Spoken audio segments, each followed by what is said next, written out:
Dan Allah janjikan dalam Al-Quran surah Ibrahim surah 14 ayat 7, Allah mengatakan, wa idh ta'adzana rabbukum la in syakartum la azidannakum wa la in kafartum inna adzabi lasyadid. Ingatlah ketika Tuhan Muhammad menyeru dan memang mengiklankan secara resmi, kalau kalian bersyukur, berterima kasih dari hal yang kecil sampai hal yang besar, maka pasti aku akan tambah. Tapi kalau kalian kufur, mengingkari itu sebagai sebuah nikmat, maka sungguh siksaku sangat pedih. Saya ingin berikan gambaran yang biasa kita tidak sadar tapi masuk masalah pemungkiran nikmat. Contoh misalnya rasa capek, rasa haus, rasa lapar, ya, sakit. Kalau kita tanya siapapun di antara kita, mau nggak Bapak Ibu lapar? Jawabannya orang pasti nggak mau. Mau haus nggak? Nggak mau. Bahkan kalau kita lapar haus, kita mau segera hilangkan, kan gitu. Mau nggak capek? Orang nggak mau capek. Orang cari kenyamanan supaya nggak capek. Sakit, orang juga nggak mau sakit. Tapi tanpa kita sadari Bapak Ibu sekalian, semua ini adalah nikmat Allah Subhanahu Wa Taala. Itu pun bisa kita anggap sebagai nikmat. Kenapa? Karena kalau kita dari pagi seharian makan, atau misalnya anggaplah tadi Bapak Ibu makan siang kenyang sekali, sudah makan 2 piring makanan dengan berbagai macam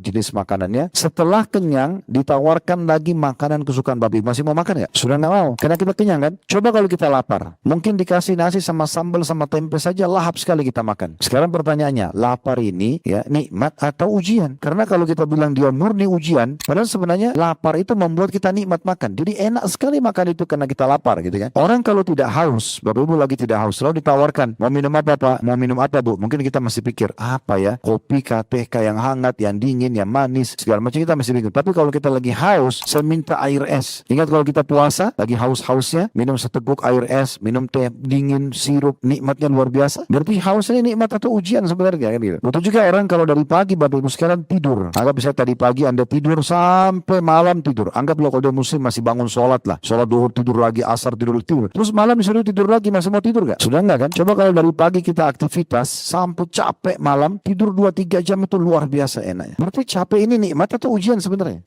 Kalau saya melihat dengan kacamata kami dan teori agama yang kami ketahui, ini adalah sebuah nikmat yang besar. Begitu juga dengan sakit. Sakit itu teman-teman cuman kendaraan agar kita menyadari besar nikmat Allah.